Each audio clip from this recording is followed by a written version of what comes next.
The scene and setting is set. Northern New England, November, late Friday night, 1978. A typical Friday night had taken place. Cold beer, good weed, McDonald's. This is before the Surgeon General's warning. We actually thought there was real food in the food there. Great music, lots of laughs, and as all good things must come to an end, so too did this evening. I was dropped out in front of my house at 1 o'clock in the morning, announcing much louder than appropriate for the hour, "Fucking awesome time, man!" and headed to the front door. You know there are certain things you should avoid, like the Black Plague? Well, facing my mom drunk, high, or on this particular occasion, both, was one of those things you avoid. As a rite of passage from careless, reckless youth to young, mature adulthood, I had been given a key to the front door of our house. This was a necessary tool to avoid the unpleasantness of waking up mom or dad. Being given a key to the front door meant that we were mature enough and responsible enough to lock the door when we left and unlock it when we came home, just like real grown-ups. And just like the idiot that I was, I lost the key the day it was presented to me. Did I mention I was creative? I think so.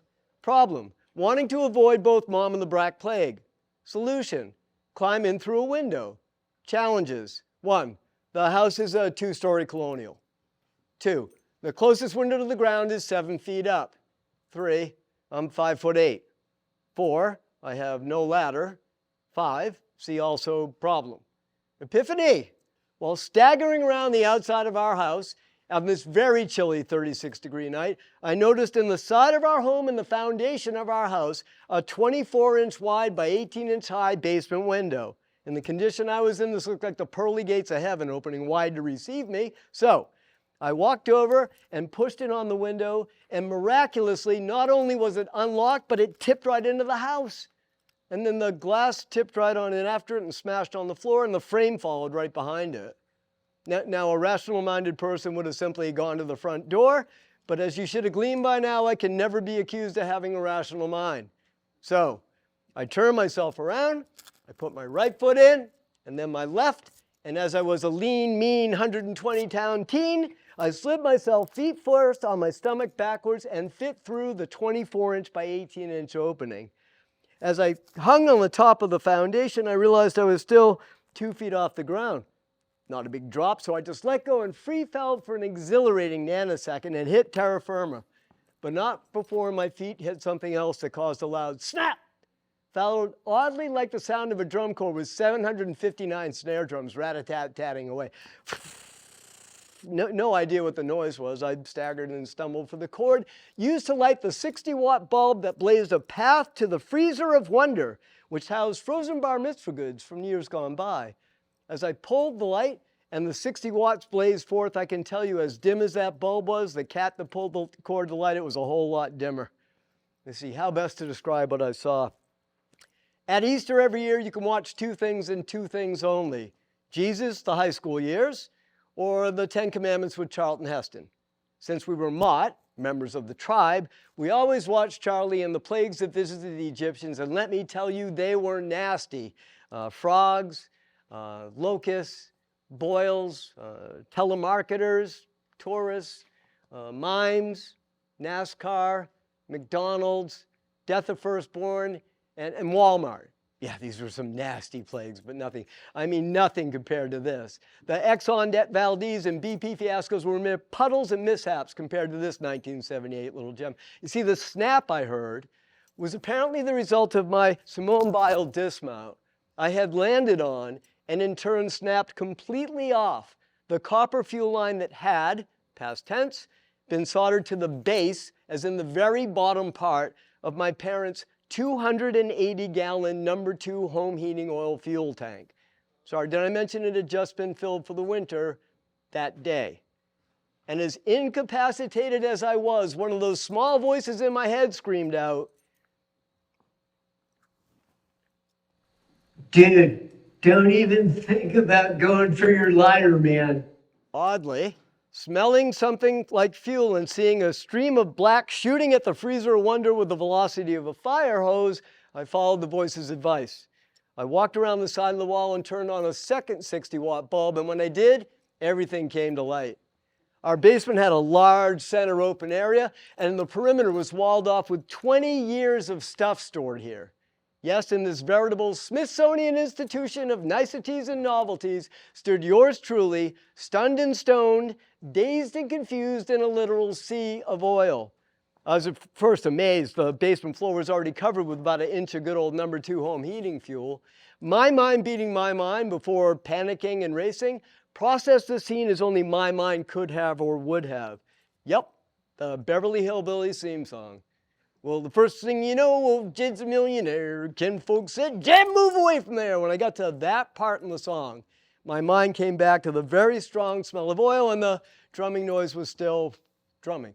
So I slogged my way over to the tank and tried the little Dutch boy finger in the dike routine to plug the hole up, but the pressure was so great, the oil sprayed up into my eyes and I couldn't see for a bit. The glass was out of the window. It was cold and windy and had begun to snow. The temperature in the house was set at 68 degrees, so the colder the basement got, the harder the rapidly depleting copper kettle of crap cooked. So here's where my mind went to handle the current situation. Thought 1, go to bed. Go directly to bed, do not pass go, do not collect $200, just go to sleep. And when the chaos ensues, do your best little Susie LaHoo, what's all the noise about? Or do the just arrived on Ellis Island, no speaking English. Thought 2, reverse the process. Climb back up that window and run, Forrest, run. Life is like a box of chocolates. Sometimes it's just nuts. Now, thought 2 was a pretty good one with the exception of 2 significant issues. Issue 1, I needed the piece I snapped off to stand on to get back up to reach the sill.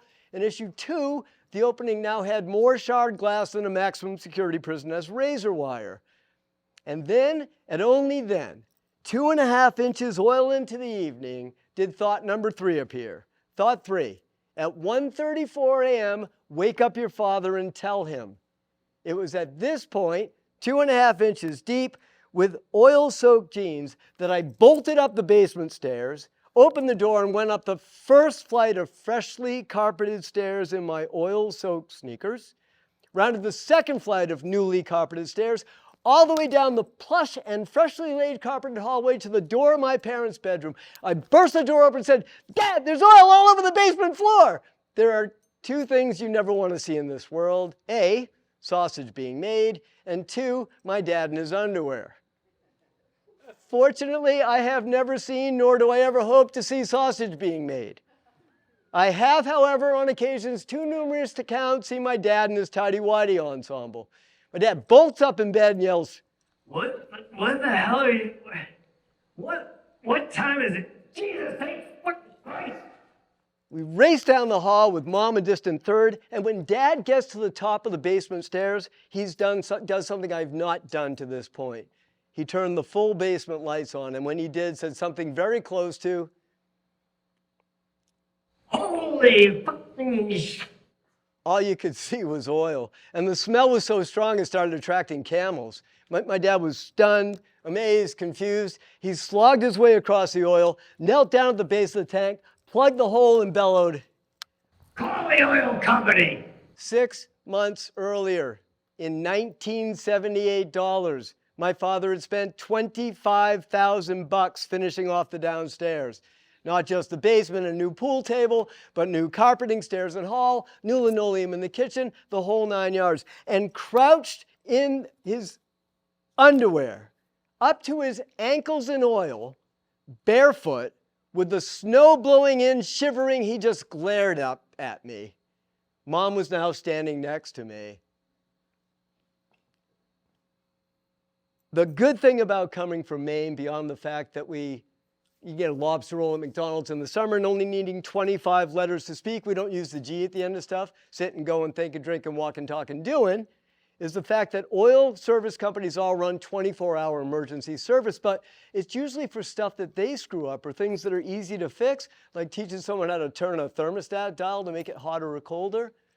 The service guy shows up at 2 o'clock in the morning, and my mom and I head up the 8 steps to the front door? The guy had just rang the doorbell, and are you ready for this? To my complete and absolute amazement, Mom does not reach for the doorknob. In her loudest voice possible, she yells, It's open! Yes, boys and girls, she had not, this particular evening, locked the front door.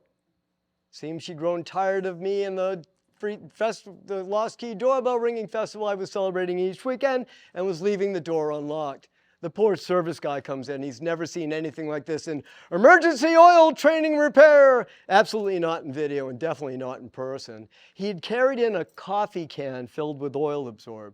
See, when my mom called and said we have an oil leak, she didn't say, "My stupid idiot son snapped the fuel line clean off our 280-gallon oil tank, and we have oil all over the basement floor."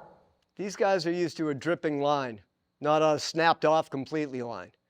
The poor service guy looked at my mom, shrugged his shoulders, threw the coffee can down the stairs, went to the front door and said, "I'll be back." They, not he, came back with 4 53-foot tractor trailers filled with oil absorb and literally pumped it into the basement. It looked like a volcanic ash beach down there. 6 inches of black sand everywhere. We got to bed at 3:30. My dad woke me up at 5, and Harry had me carry everything I could physically lift to the front yard. It took me 7 hours. They had to have a moving company come for the washer, dryer, freezer, wonder, and of course the pool table. Cars kept pulling over, asking when the yard sale started, followed abruptly by the, "Oh God, what's that smell? Oil?" Everything reeked. They sucked up the oil absorber and had to move us into a hotel while they fumigated the house 8 times. If you think oil smells bad, try fumigation. Here's how oil works. I learned this in 1978 when it's heated. So first, the oil covered the basement floor. Then the house is trying to stay warm, so the oil heats and it rises. And as it rises, it saturated the ceiling tile. And funny thing here, the top of one thing, give me the bottom of something else. The top of the basement ceiling was actually the floor of the newly finished kitchen. As the oil absorbed, it caused the paneling on the walls to swell. It caused the ceiling tile to buckle, and the floor joists of the kitchen to swell, which caused the linoleum floor to buckle. So let's do this like a MasterCard commercial gig. Basement repairs, $8,500. Kitchen repairs, $6,500. New carpeting, stairs and hall, $3,500. New appliances, $2,800. New clothing, $3,000. Ski equipment, pool table, $4,000. Emergency service, fumigation, and hotel, $8,500. Total cost of repair, $36,800. Having a son like me, priceless.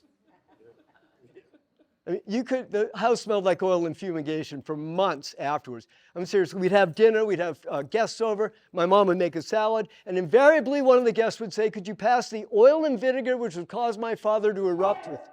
Goddamn $40,000 worth of dinners in the basement. I'll come across this table so fast it'll make your head spin. Tell me something. How fast does something have to move to make your head spin? Because while most minds would have registered,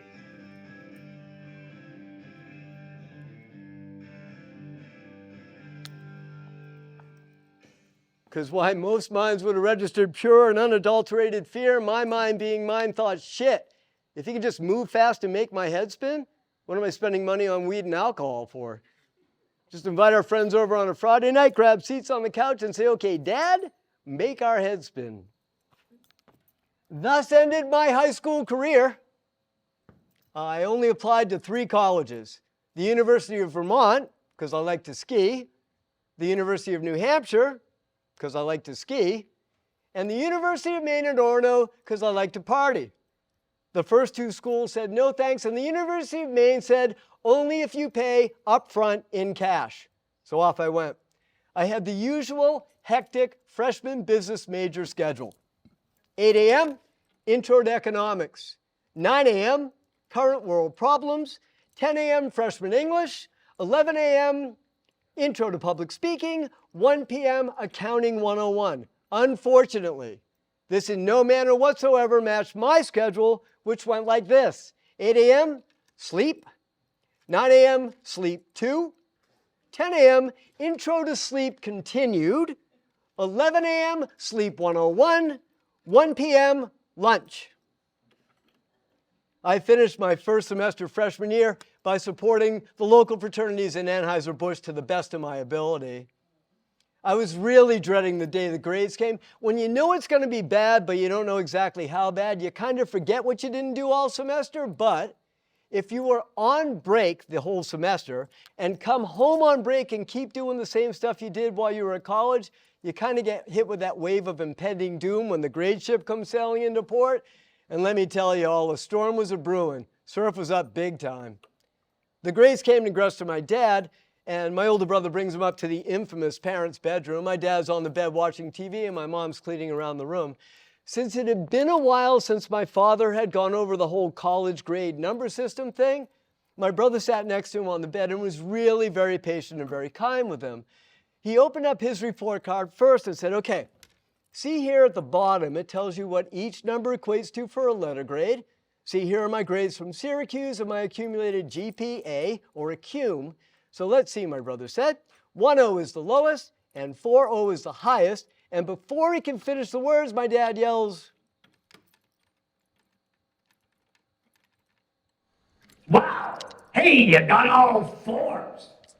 yeah, Dad, I did. See here, my GPA has gone from a 3.97 to a 3.99.